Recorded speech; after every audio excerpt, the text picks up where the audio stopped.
Thank you, Dr. Mukadam Ali Oyetunji, for honoring our invitation. So today we are going to be talking about why do PhD? What is that thing you take out of doing a PhD? As someone that is just fresh out of the oven, right? Let me first of all congratulate you for the successful completion of your PhD.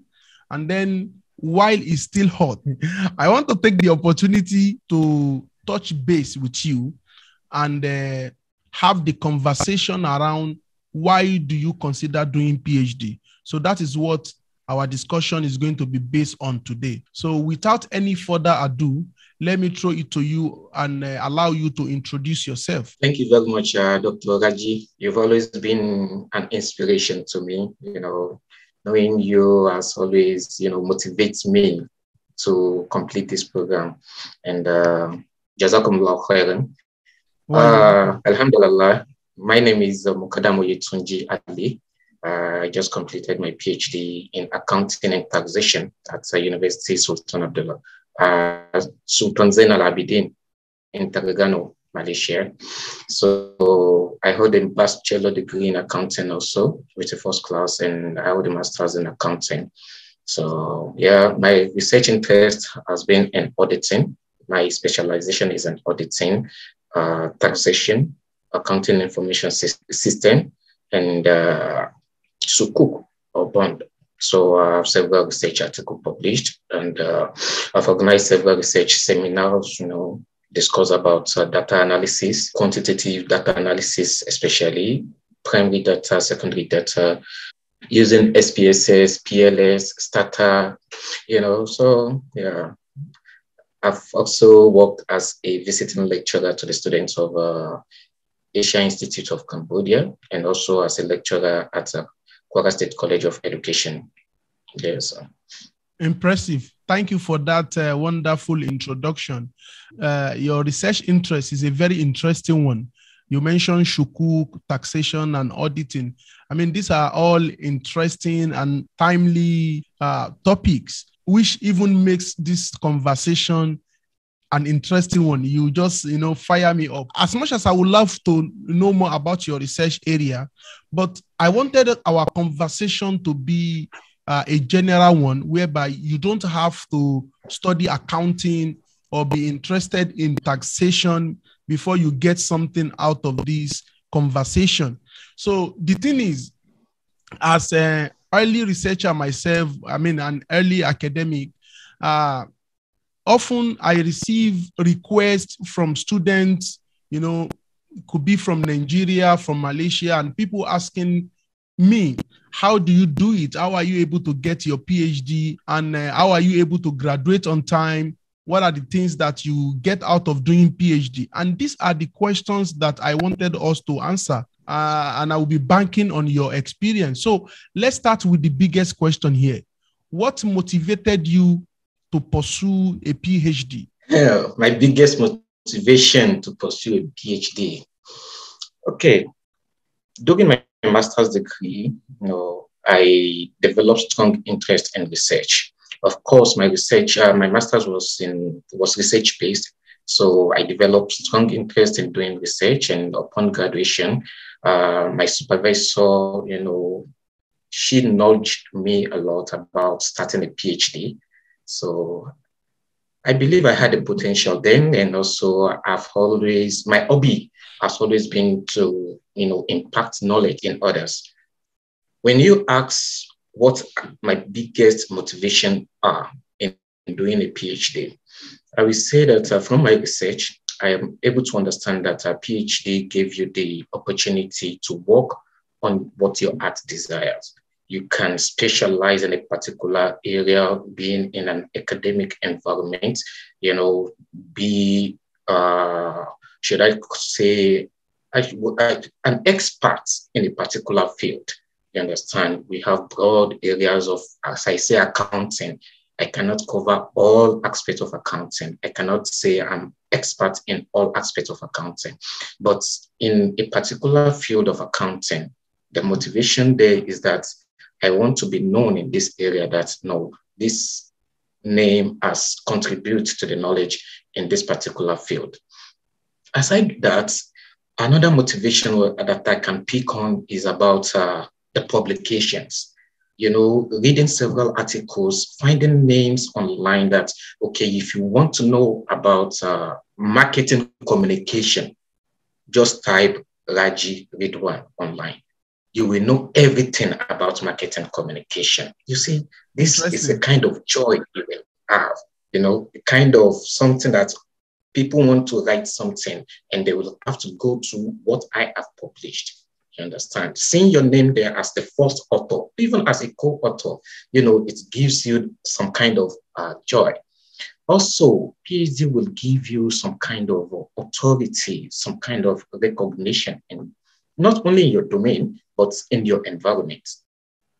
When you have your PhD, they will know that, okay, he's a doctor of philosophy, what we call a philosophy.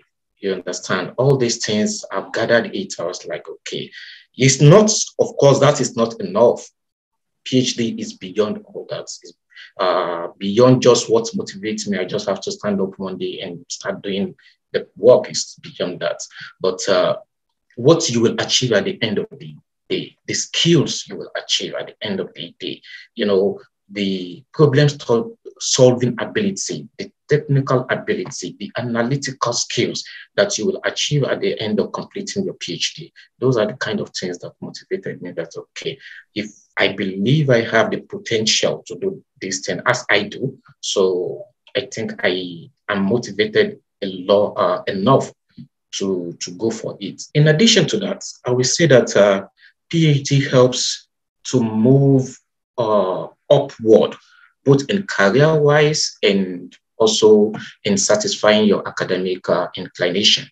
If as a PhD holder, you will know that you are step above some other areas. You are step above holding a master's degree, and when you say you've studied to a PhD level, no one will even ask you to go back to academics.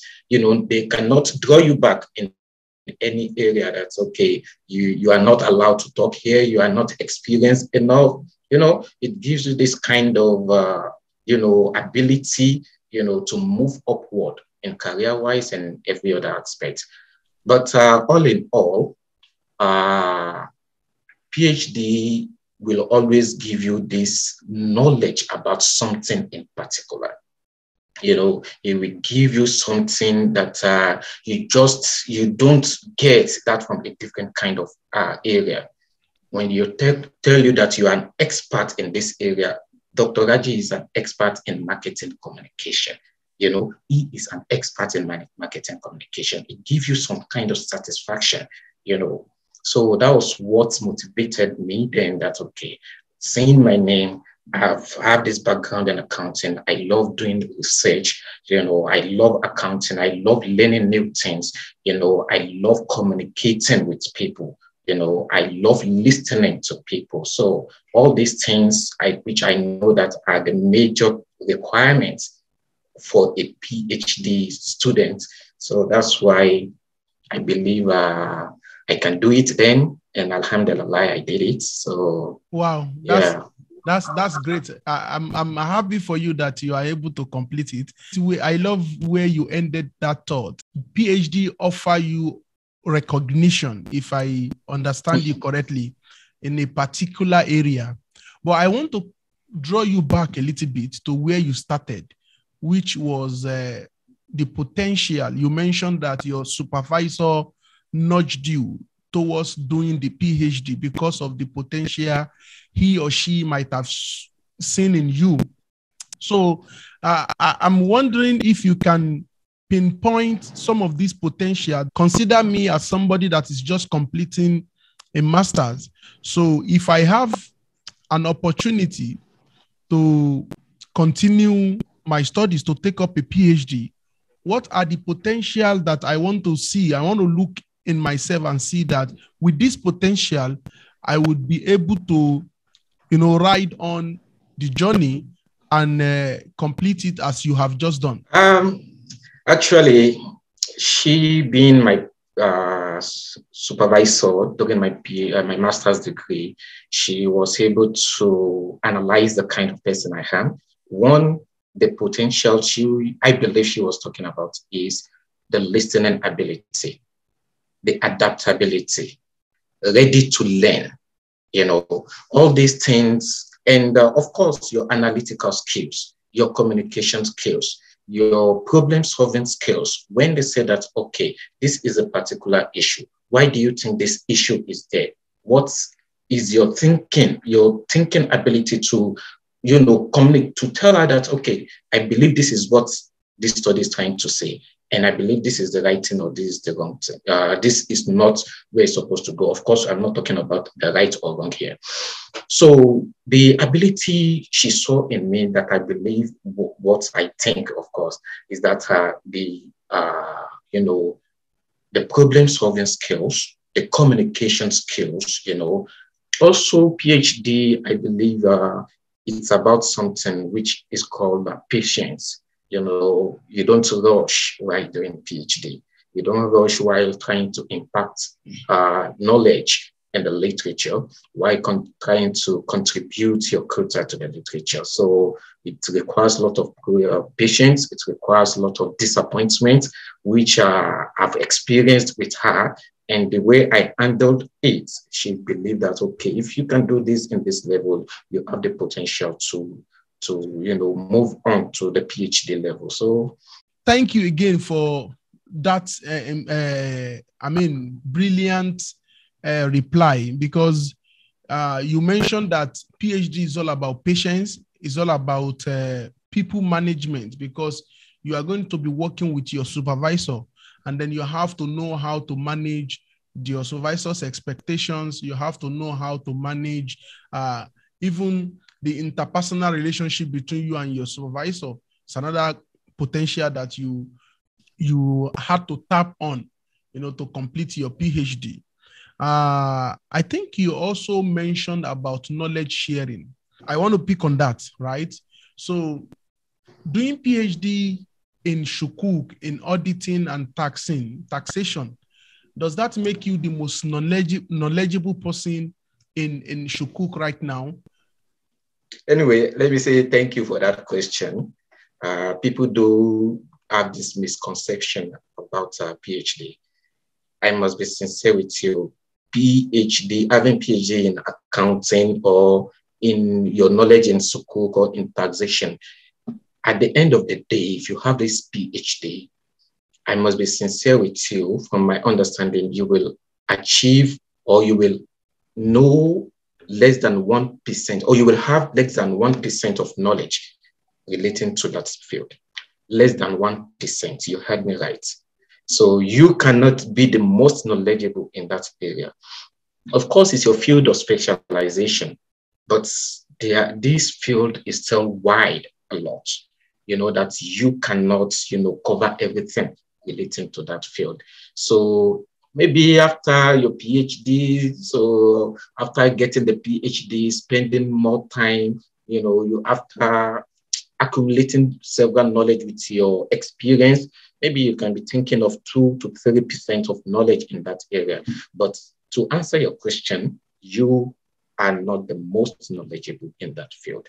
PhD give you something, it gives you an edge, it gives you some kind of ability, like we said, interpersonal relationship, communication ability, problem solving skills, you will have this kind of skills, but you are not the most knowledgeable in that area.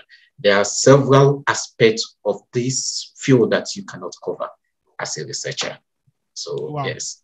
Interesting. Thank you. So, in this day and age that employability is shrinking down on daily basis, like there's artificial intelligence taking people's job, everything is being coded. Employment is not there anymore, right? Especially if you are from our side of the world. If you are from Nigeria, where even masters has become so saturated, you can get it everywhere. It's now seems that PhD is now the next go-to. Everyone is grabbing PhD, right? So, would you say why do you think people are motivated or are interested in doing PhD nowadays? Do you think it offers them or it gives them an edge in terms of employability, or it offer a quick route to getting money, becoming rich? What would you say? How do you think PhD help employment? Thank you, Dr. Raji, for this question. I will answer this question in twofold because you asked two different questions.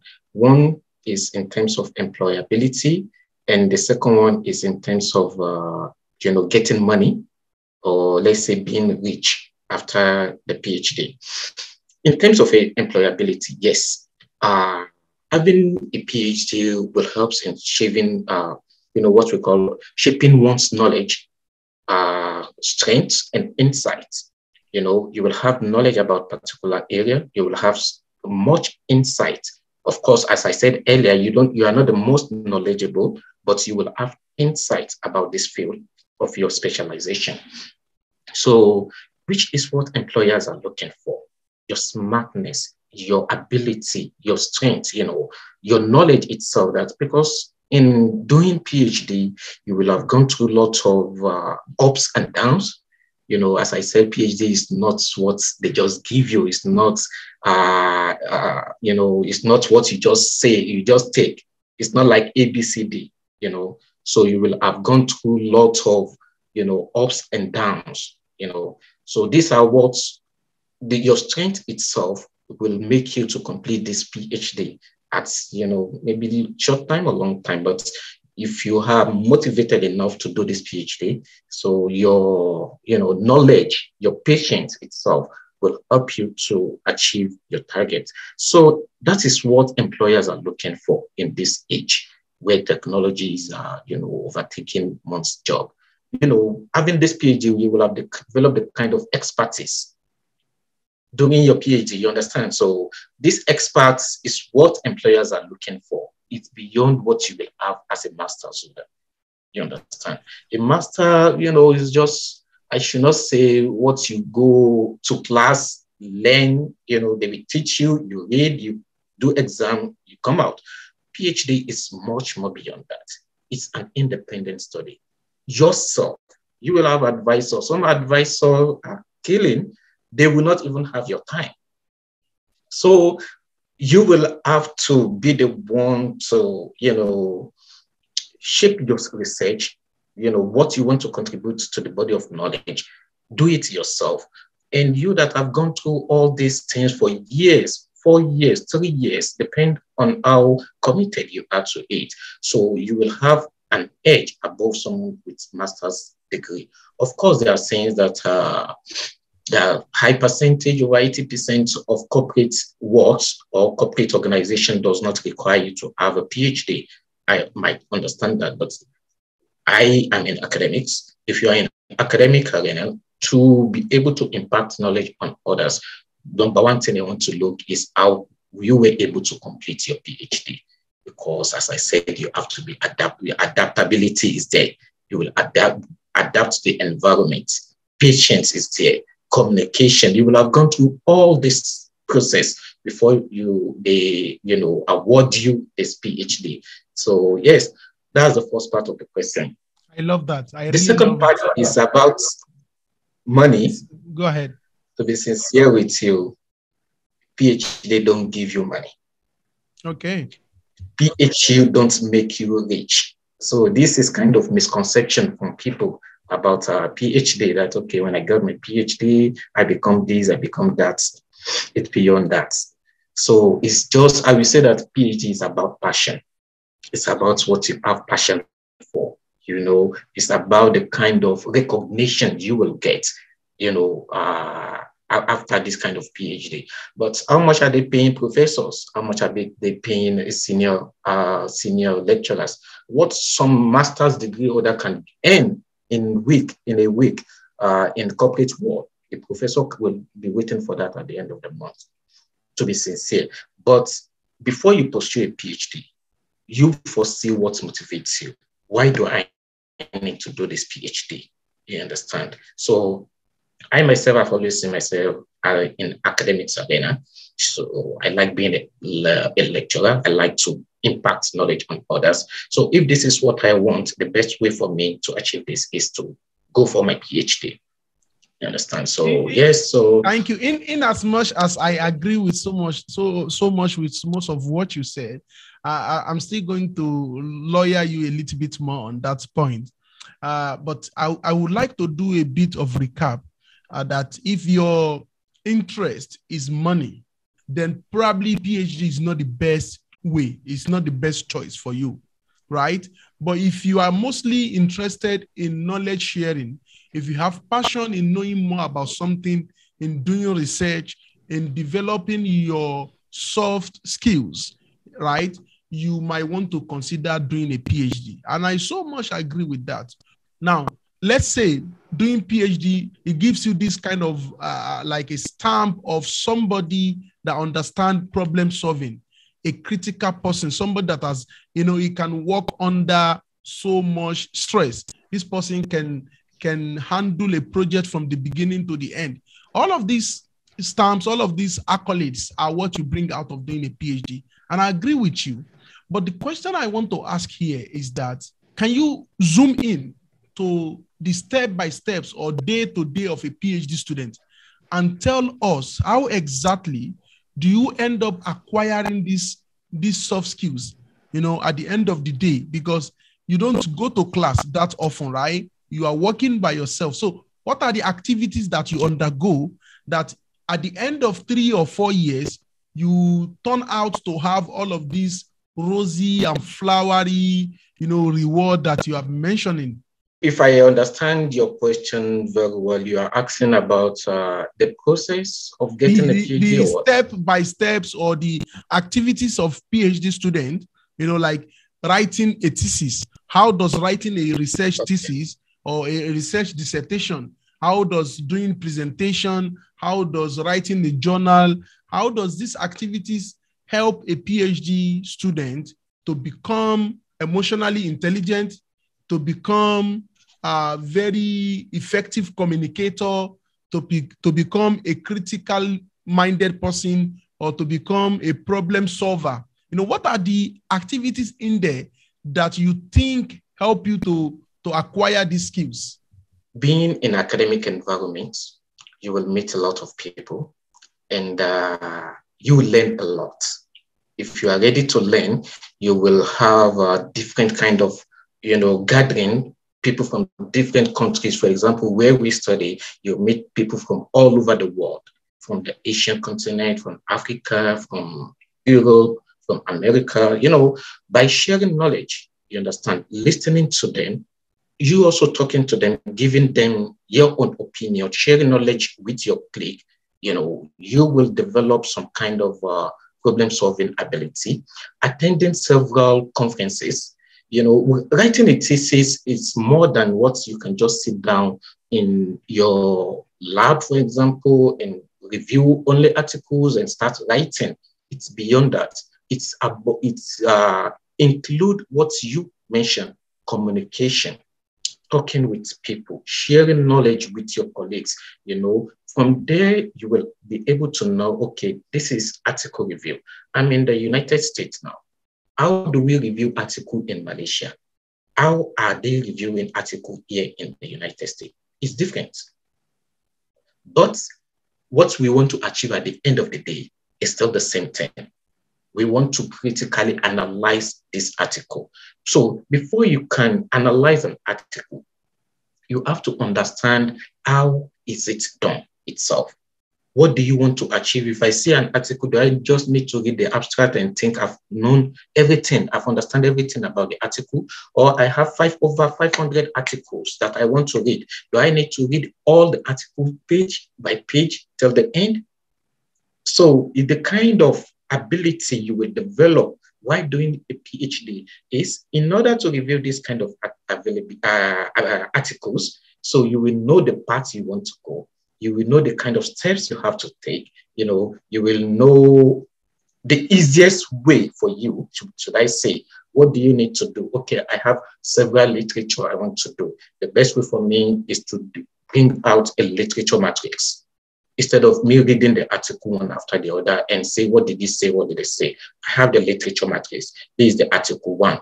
I put it down. This is the title. What is it saying? What is the finding? What is the methodology? You understand?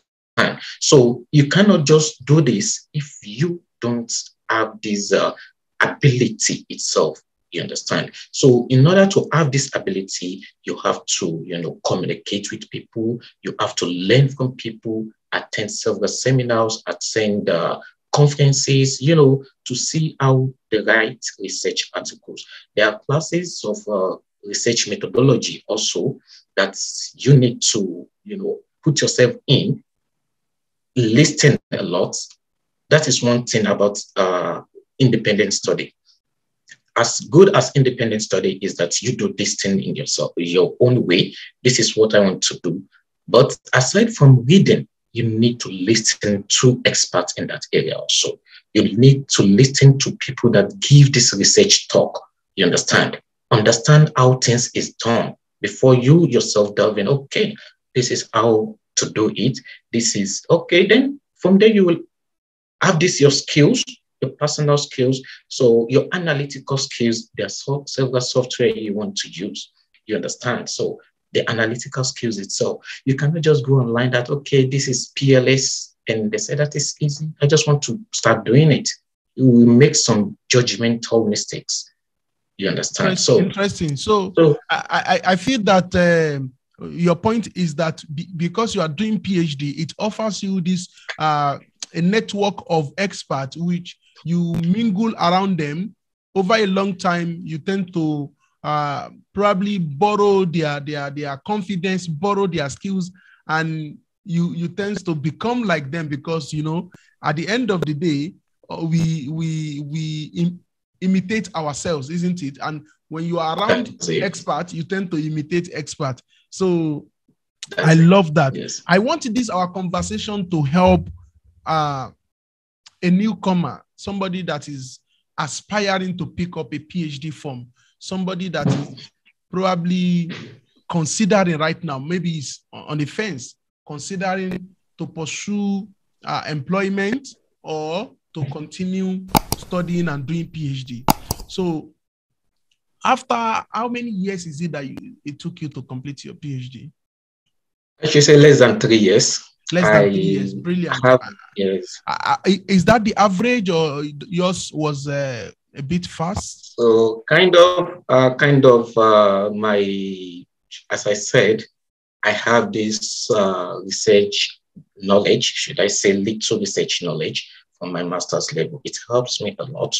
So what I supposed to start learning as a new entrance in PhD, I've learned is earlier. So when I entered the field, when I started my PhD, I started directly, I started, okay, this is what my thesis is about. This is how I will write it, instead of me going back from the beginning, building the foundation. I start from the 30%, you understand? So I leave the first 20 or first 30% behind me. So I just start from there and continue. Interesting. So that helps me a lot. So a solid foundation will help you to continue, to complete on time. So having said that, 2 years, 3 years, these are not small number of years, right? Because we are talking about time. These even are not the average year, doctor, okay, of completing the PhD. Of course, they will tell you that it's minimum of 30 years. And go and find out the minimum of 30 years goes even to some up to 5, 7, 9, 10 years. It depends on commitment. It depends on believing in yourself. And sometimes it depends on other people that do not have anything to do with you. I mean, supervisors are there. Life can also happen. Life is there. Situations that you will have plan for. You don't earn anything. You've spent a lot of years in your bachelor degree, in your master's degree, and waiting for another 3, 4, 5 years for another degree. It's time consuming, yes. If you are not motivated enough, mostly you will drag it and most people give up. while doing it. So if you are to look in hindsight and think, reflect, would you be a better option for you to have picked up a job, an employment after your master's, or are you happy to have continued your PhD now that you have completed it? What would you say if you are to reflect back? Sincerely speaking, I'm happy I made this decision to go for PhD. It's, of course, the time consuming is there, but since I believe that I can do it, I believe in myself, and I'm ready to commit every minute of my life to it. So studying, sleeping in lab for days, having your, kind of special bed you made for yourself inside lab, just because you have your targets. You know that, okay, within this period, I want to complete to the proposal defense level. Within this period, I want to make sure I've completed my data collection. Within this period, I want to make sure that I've completed my data analysis. You understand? So if you are determined enough, you understand, as I was, and I am still, so I did not regret taking a job after my master's degree. Because even in terms of this employability, you said it earlier that master's is like a secondary school certificate for most people now. And all of us are competing for the same job. To be sincere with you, when I was about to complete my PhD, I saw a job interview and I put into it. Then when I was interviewed, of course, with my master's degree and with the promise that I am completing my PhD soon, the VC of that university said that as much as he wants me to join, he will prefer I join as a PhD holder. Because I have limited time now, please, can you complete your PhD? If you come with a PhD, the level you are, you won't go to assistant lecturer. You won't go to just ordinary lecturer 2 or so. You can apply for a senior lecturer directly from this. And you can be the head of all the people in this department. We have almost everybody in the department with masters, but please, we need you to come in with a PhD. You understand? Of course, if you ask me, will I suspend my PhD because of the job? No, but I put him to test myself in the market, in academics market. So yeah, I did not regret it. And I know that as people think that there's no work in the market, of course, yours will come if you are able to stand out, if you are able to, stand out among others. So yes, PhD is what's that thing that will make a PhD student stand out? One is your contribution to knowledge. How do you measure your publications? That? Okay. One, you measure that with publications. What kind of publications do you have? Which kind of journals do you publish in? You understand? There are several journals that you can just take anything and publish, they will publish. But you publishing in recognized journal, in Scopus Journal, Web of Science, you understand that what you wrote before they accept your paper. I have papers rejected. I have one that I'm still working on. It has been rejected 4 times. So I just received the 4th rejection recently. I'm not disappointed. I'm still motivated to work on the corrections given on that. So that is one of the things that a PhD holder will have above others. If you don't have a PhD and you publish an article, you think you write a very good thing and you send it to a reviewer, even before reviewing, the reviewer can just reject it and tell you that your paper doesn't meet standard. And you will be like, yeah. So you don't do that. You learn from that. I'm sure viewers will love to hear more about publications. And I would definitely, let's see what they will be, if they will be willing to know more about publication. And personally, because I enjoy talking to you and I can already see value in everything you are saying, I would love for us to have a stand-alone conversation on publication, because it's something that I am also interested in. I mean, it is not just something that writing, I can also corroborate what you have been saying, that one of the things that PhD will give you is it will polish your academic writing. I remember during my master's days, when I was doing masters at UTP, my supervisors will usually tell me that, Raji, what is the meaning of this word? Like, why do you like using flowery words? And I always like, what is flowery words? Because academicians do not just have time in using bogus words, language, or writing in a very indirect way. So all of these things I was able to sharpen and then become better at them when I was doing my PhD. So I agree with everything you are saying, but like I have been repeating from the beginning of this conversation, is that I want us to give maximum value to somebody that is planning to take up this journey that you have just completed. So I want to ask you somewhat of a very sensitive question, which is the funding. It's another big question of anybody trying to do PhD, because if you look at it in a way, PhD can also be an escape route, from someone that is stuck. Either you could not get a job and you have these potentials that we've talked about from the beginning. So you have the potentials and you have all it takes. But what about funding? I mean, you are in the US, like you said, it is not everyone that is as rich as you are. So was your PhD funded? And if it's not funded, what advice, if it's funded and if it's not funded, I want you to advise anyone that find himself in any of this situation. If I want my PhD to be funded, how do I go about it? And is it compulsory that a PhD should be funded? I want you to talk to that. On economic fronts and what we see, if I want to use my own background to judge, I will say that PhD should be funded, to be sincere with you, because it's not easy. It's not easy spending this lot of years reading yourself. You don't go to any class. You do this independent study. You will have life challenges. You have your family, people that will depend on you without earning any income for years. And of course, you are not working. So how do you support your family? And you are not working. How will you support your family?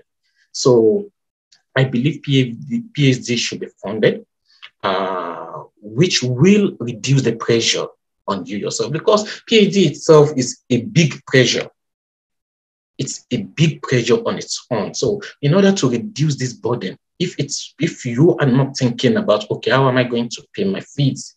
How am I going to, subscribe to, maybe there are some kind of conferences, personal development thing, like conferences and the likes. Workshops. So there are some workshops. There are some articles that you see a very interesting journal that you're supposed to publish in, but you have to pay for the journal. So if you are not financially capable, you just why is it that one have to pay for publication?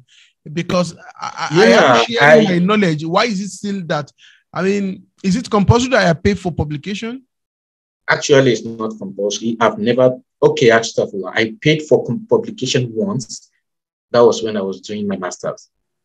So before I have the proper knowledge of how to go by in publishing your article. So I don't also go for paid journal, but there are a lot of paid journal that are very good journal also, you understand? So this paid journal, of course, each journal have their own objectives, why they are out there. So I also don't, to be sincere with you, I don't go for paid journal. I go for a free journal. So even if you are not paying for even if you are not paying for publication, but there are still a lot that you have to spend money on: school fees, workshops, conferences. School fees. So feeding itself. If it should be funded, how do you look? Do you have any tip for anyone looking for funding to pursue PhD? Okay. Currently, as you said, I'm in the United States. Why did I come to the United States? I see opportunity in developing myself further. Of course, I've completed this PhD and I started a DPA program again because it's funded. So I'm on, what we call research fellow. So on fellowship, it covers my tuition fee and they pay me some stipend. Of course, this stipend won't make you rich, but it is sufficient enough to sustain yourself. It's sufficient enough for the living. Like now, I don't have to think about paying any tuition. And if I receive my salary, my stipend at the end of the month, fine, I can pay my rent, pay for my daily groceries and the likes. You understand? So this gives me more motivation to complete this program on its own. So what advice you have for anyone that's willing to take up this kind of... It depends. It depends on you and where you want to do the PhD. For me, I will advise if you are not financially strong and you want to do a PhD, I will advise to go for where you can find funding. There are several funding everywhere in the world. There are here in the United States. And let's say you don't like United States or you are not accepted in the United States. Yes, in the United States, in the UK, in Canada, I have a friend that just went to UK last week and he was on full research funding, very smart guy from Malaysia also. So we have friends in Canada also that their studies have been funded, their PhD have been funded almost everywhere. But of course, I studied in Malaysia. So the opportunity is so minimal recently for funding. I paid my way till the end of my program. So, and I can tell you how exhausting it is, how sometimes you just see your bill at the end, at the beginning of the semester, you have to pay. If you don't pay, you won't be able to renew your visa, for example. All this pressure will sometimes... Why am I doing these programs? Interestingly, I studied in Malaysia myself. I mean, I think like yourself, your 3 degrees are from Malaysia. Myself, my 3 degrees are from Malaysia, and they were all funded all through, right from undergraduate to master's. You see, you are very lucky. The time you were in Malaysia, the time you started your program, things are still good in Malaysia. You yourself can testify that you were the last set of people that your university gave funding, scholarship to, research funding. So yes, I mean, I have to started after your period. So perhaps things are not... We finished the food before you guys came. Before we came in. So okay. So, we hope things get better for Malaysia generally and for everyone around the world. It's not easy everywhere, especially post-COVID. COVID affected a lot of things. So, I mean, every economy is struggling right now. Everyone is struggling. So we can only pray that things get better. But then the takeaway here is... So please, before you move forward, if you have anyone that needs a link to apply for any university to study PhD, where they can get funding, you can just contact me. I will try as much as I could to provide any kind of information that I have. Wow, that's so generous of you. So guys, if you are watching this and you find any of what Dr. Mukadam have said interesting, I mean, you are interested, definitely it is interesting. If you are interested, I think I'll be leaving his email down in the link below this video. You can contact him, write him an email. Email is preferable, isn't it? Or where would you want them to contact you? Email is preferable. Okay, so we are going to leave the his email to this video. So you can always write him and ask him for advice, suggestions on how to search for funding and how to go about it. Because looking for scholarship and applying for scholarship are 2 different things. You can see Two the different things. information, but it does not guarantee that you are going to be, accepted or admitted. So you also have to know the know-how. You have to know how to go about it. So perhaps if you are free some other time, now we have about 3 topics that I'm going to be saying. And definitely, guys, we all have to comment below if you want me to bring Dr. Mukadam back here to discuss perhaps scholarship or publication, whichever one you want. We are going to be seeing your comment to decide. So I want us to round this off quickly because, in fact, my next question was to be, what advice do you have for anyone that is planning to do a PhD? And you have done justice to that question all along from the beginning. But I just want you to end this conversation with a thought, that wrap everything together, starting from the positive to the negative side of doing PhD. Of course, something can be good without its own negative side. So perhaps you can, summarize it all. What are the positive and what are the negative? What are the expectations and what are the outcomes of doing PhD? The positive side, I can say that you can contribute new knowledge to the literature, to the world entirely. Of course, when we say research, you are not bringing something new, but you can contribute your part to that field. You understand? You cannot tell me that you are the one that developed this thing. You understand? But you can make your contribution to it. You can, make some, it's not an adjustment, but some kind of layers, because knowledge is so wide. So you can make something, this is my contribution to this. So this is your contribution to the knowledge. So doing PhD will help you, with PhD, you can be able to contribute new knowledge to the world. With PhD, you will actually have access to more prestigious job. In the academic world, or both in the academic and non-academic? Actually, both in the academic world and in the corporate world. Both in the academic For example, world for yourself that you are in accounting, if you are to go to non-academic right now, what kind of job would you be applying for after your PhD, or using your PhD, I should say? Okay, currently I'm working as an internal auditor for the state of Illinois Capital Development Board, and entering as, as a research fellow from my university, but letting them know that I completed my PhD. It's, my rank there went from, let's say, level 2 to level 10 immediately. You understand?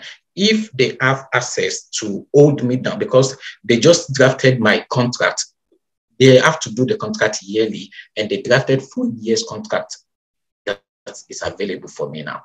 You understand? They want to keep hold of me because they believe I have this knowledge. I am from academic, but I'm in the corporate world now, doing internal audit work.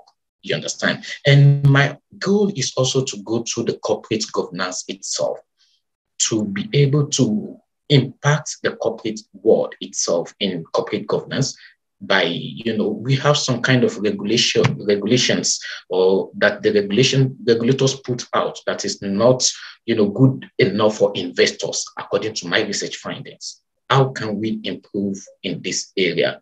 In regulation. I believe I can contribute to, yes, in terms of regulation. So that is why I started this doctorate in public administration as a public policy maker. And coming with a DPA degree and a PhD degree, I believe I can have the stand, to contribute positively to development. That's a PhD and a DPA. I mean, your head. How do you sleep at night? So employers are looking for candidates with your superior writing skills. You said it.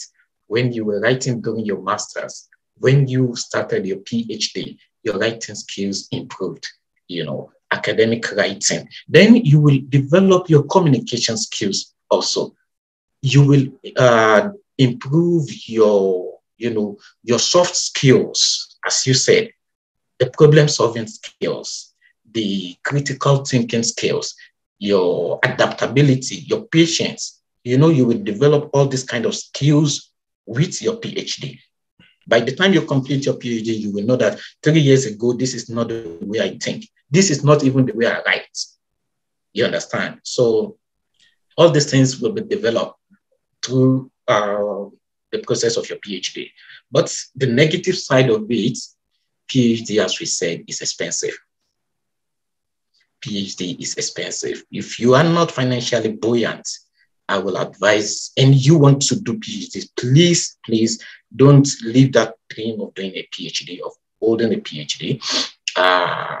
You can get lots of universities anywhere in the world that the PhD are funded, in any field that you are. Of course, what matters is information, is connection, is networking. You understand? And again, getting a PhD can be lonely experience, independent study, being in the lab. You know, I've been in the lab of 3-story building alone overnight, not a single night. Wow. A 3-story building, and I will be the only one in the lab overnight. That's where I will sleep. I will just go back and, you know, After prepare prayer. for the day again after prayer. You understand? So it kills your social life. It kills the social life. I was telling someone recently that I'm actually not social. I don't know how to socialize, to be sincere. Why? Because I'm more of a library guy. If you don't find me in the library, you will find me in my lab. You understand? So, and again, you will experience. Why would anyone want to put themselves through such a hassle of not having a social life? So that is me, to be sincere. That's aside anyway. That is me. Yeah, I agree with you. And I know you know that. You yourself, you know that about me. I do. But I wanted to say that if you ever find yourself, to any PhD student that is listening to us, you have to be intentional about socializing while you are doing your PhD. I remember, of course, it's actually good. I remember during our time. It's actually good to socialize. Yeah. Yes. Yeah. During our time in Malaysia, we find time to play football every day, and it's always very funny and very entertaining that even people that had not touched football for decades before coming over to do their PhD ended up playing football again because there was nothing else to do. That's 1 hour for or some 2 hours. You were there to relate with people, to laugh with each other, to fight, to shout, and to just exchange some banters. Because that's all we had. So you really have to be intentional. I can remember your nickname on our football field every day. Was it best footballer or something? You are always our man of the match. Man of the match. Man of the match. And I can tell that was meant to be the opposite. But I carried the name with joy because, who wouldn't want to be the Ronaldo of UUM? One more thing I will say about PhD is that it's extremely stressful and frustrating. Sometimes you will just think that, okay, why am I even doing this? There was a day that I was in lab overnight for 2 days, for even a week, let me say. I was reading articles in particular area, and I found those articles very interesting. I started writing down based on my understanding of this article. I wrote something of 3-4 pages with the aim of combining it with my thesis, that I have made my contribution. Then after completing the writing, I went back and said, okay, let me read again what I wrote to relate it to my work. And I was like, okay, when did I start writing this? What is the point of writing this? Oh my God. You understand? And I have to delete everything that I spent weeks on. Oh my God. So this kind of frustration, you will just say that, or maybe after you think you make some good comments. My supervisor during my master's degree was the one that brushed me up in my writing ability also. So when I wrote something, this means so, and I send it to her. She will print it out and write in front of it, so, and question mark. I'll be like, what is so? I've- I wrote something already. Then you're like, what does that mean? You expect everybody to understand what you understand. You have to be clear.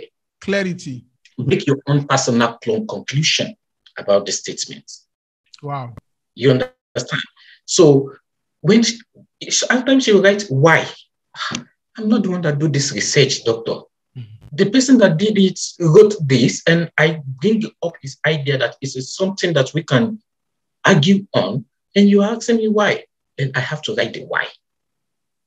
The If ability why is not there, to put down complete thoughts, like complete touch in the world.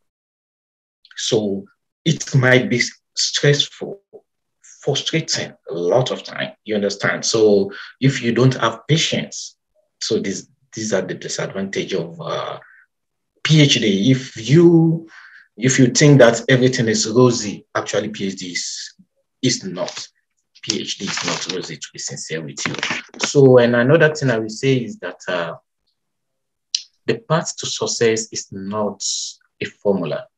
It's not like if I do this, I will get this. If I do A, B, C, D, I will be successful. If I go and do PhD, I will be successful. If I write an article, they will accept it. If I write something for my supervisor, he or she must accept it because I'm the one that wrote it. Nothing is assured.